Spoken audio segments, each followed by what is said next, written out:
آره آقا جون، قاسمی خیلی آدم حسابیه. من از موقع بستن دانشگاه میشناسمش. یادمه با تیمش تو پاکسازی دانشگاه اقتصاد خیلی کمکمون کرد.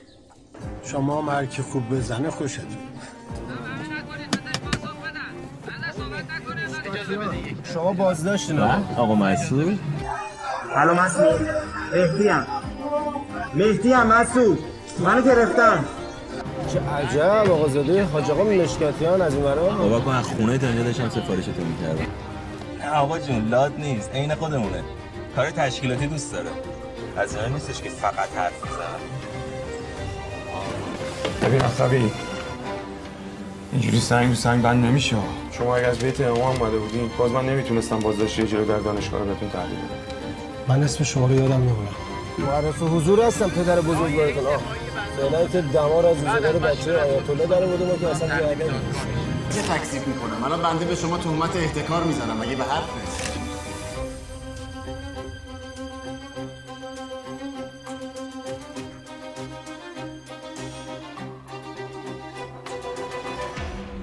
خارج از خانم دادستان نمون. چشم. نامردی میدونی چیه؟ که حیوان زمانی شب پای گواهی خود چند نفر امضا کردی که زیر شکنجه ساواتی ریخ شده بودن؟ چند تاشونو زدی ایست قلبی؟ نامردی اینه که پدر و پدر جد من و تو جد در جد رعیت پدر و پدر بزرگ امثال اینا بودن. گذشت اون زمان که مسعود قاسمی رو ساواک بود بالا پایین می‌کرد.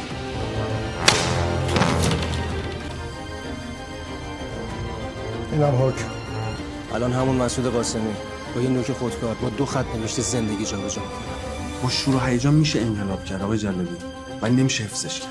میخوای بعد یه عمر حقارت آقایت وسط بمونه، انقلابو محکم نگه دار. از اونجایی که با مهاجرتتون مشکلی ندارم و دوست دارم خیلی زود بورتون از این مملکت گم کنید برید. پاسپورتتون رو خیلی سریع بهتون برمیگردونم. شنیدی صدای خانمتون؟ مسعود میکشمت مسعود.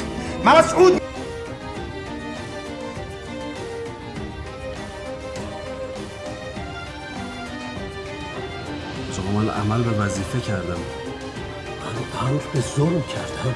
آقای لشکری، ظلم نگران کننده است، تبعیض نگران کننده است. آقای جلالی، پرونده در اختیار شماست.